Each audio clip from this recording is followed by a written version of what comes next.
ইতিমধ্যে আমরা দেখলাম কিভাবে অ্যাকাউন্ট ক্রিয়েট করে। এখন আমরা দেখব আর্টিফিশিয়াল ইন্টেলিজেন্স টুল দিয়ে কিভাবে ডিজাইন রেডি করতে হয় এবং কিভাবে সাবমিট করতে হয়। তো আমরা আর্টিফিশিয়াল ইন্টেলিজেন্স টুল চ্যাটজিপিটি এবং জিমিনি ব্যবহার করে ডিজাইনটা করব। ঠিক আছে, প্রাথমিক অবস্থায় আমরা চ্যাটজিপিটি ইউজ করব।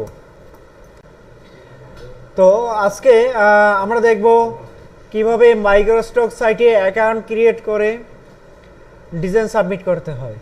ঠিক আছে, ইতিমধ্যে আমরা দেখলাম কিভাবে অ্যাকাউন্ট ক্রিয়েট করে। এখন আমরা দেখব আর্টিফিশিয়াল ইন্টেলিজেন্স টুল দিয়ে কিভাবে ডিজাইন রেডি করতে হয় এবং কিভাবে সাবমিট করতে হয়। তো আমরা রিয়েল এস্টেট লোগো ডিজাইন, তাহলে রিয়েল এস্টেট লোগো ডিজাইন করার যে কমান্ডগুলো সেগুলো দিয়ে দেবে। ঠিক আছে, যাকে আমরা প্রম্পট বলি। ঠিক আছে, তো আমরা এখান থেকে এটা কপি করে নিই, এই যে modern real estate logo prompt. তো এটা কপি করলাম, এরপর আমরা জিমিনি ওপেন করব। আচ্ছা, জিমিনি, এখানে জিমিনিতে কিন্তু একটা অ্যাকাউন্ট ক্রিয়েট করি। তো আমি টেক্সটটা এখানে পেস্ট করে এন্টার করি। দেখেন আমি যে প্রম্পটটা দিছি এইটা দিয়ে কিন্তু সে একটা লোগো ডিজাইন করতেছে। এখন এই লোগোটা অ্যাডোবিটাকে অ্যাপ্রুভ হবে কি না, আমরা এখান থেকে ডিজাইনটা রেডি করে অ্যাডোবি ইলাস্ট্রেটরে নিব। অ্যাডোবি ইলাস্ট্রেটর নিয়ে আমরা মডিফাই করব। ঠিক আছে, আর এখানে যে আপনার ডিজাইনটা দিবে এটা সম্পূর্ণ আলাদা, সম্পূর্ণ কপিরাইট বিহীন। ঠিক আছে, তো এখানে দেখেন একটা ডিজাইন দেখতে পাচ্ছেন, এটা এখন আমরা ডাউনলোড করব। আমরা ডাউনলোডে ক্লিক করব, আমাদের ডিজাইনটা ডাউনলোড হয়ে গেছে। হ্যাঁ, এখন আমরা এটা কি করব, ইলাস্ট্রেটর দিয়ে ভেক্টর করব। এটা আছে কি রাস্টার, একটা ইমেজ আছে, এটাকে আমরা ভেক্টরে কনভার্ট করব। আমরা ইলাস্ট্রেটর ওপেন করে নিই। এখন কথা হচ্ছে আমরা যে অ্যাডোবিটাকে অ্যাকাউন্টটা ক্রিয়েট করলাম, এখানে যে আপনার ডিজাইনের আর্টবোর্ডটা হবে, আর্টবোর্ডের সাইজ কত হবে, ওয়াইড নেব 5000, হাইট নেব কত 3000, এর ভিতরে আমরা ডিজাইনটা রাখবো। তো আমরা এখন কি করবো, একটা আর্টবোর্ড নেবো। আর্টবোর্ড নেওয়ার নিয়ম আছে ফাইল থেকে নিউ, এখানে কাস্টম একটা রিসেন্টলি আপনার সাইজ দেওয়া আছে, আমরা এটা নিয়ে ক্রিয়েটে ক্লিক করি। আর এখানে কালার মোডটা রাখবো আমরা 8GB। ঠিক আছে, যদি প্রিন্টের জন্য রেডি করেন সেক্ষেত্রে কি রাখবেন, সিএমওয়াইকে ক্রিয়েট। এই চোপ, কোনো কথা বলা যাবে না। এরপর আমরা ডিজাইনটা এখানে নিয়ে আসবো, ফাইল থেকে প্লেসে যাই।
সবগুলো সিলেক্ট করে কি করবো, গ্রুপ করব, গ্রুপ। ওকে, এখন এটা বসাই দেবো কোথায়, আর্টবোর্ডের সেন্টার। এটা যদি গ্রুপ না থাকে, ঠিক আছে, তাহলে কিন্তু আপনি আর্টবোর্ডের সেন্টারে বসাইতে পারবেন না। গ্রুপ করলাম কন্ট্রোল জি দিয়ে, horizontal align centre, vertical align centre, তাহলে এটা আমার প্রপারলি কি সেন্টারে বসলো। ওকে, এখন আমরা এটা সেভ করব।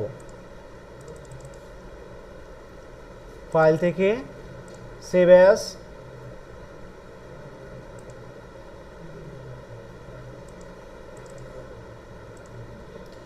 এটা আমরা কোন ফরম্যাটে সেভ করবো, ইপিএস বা এআই ফরম্যাটে সেভ করবো। ঠিক আছে, আমি এখানে এআই ফরম্যাটে সেভ করে নিয়েছি, সেভ।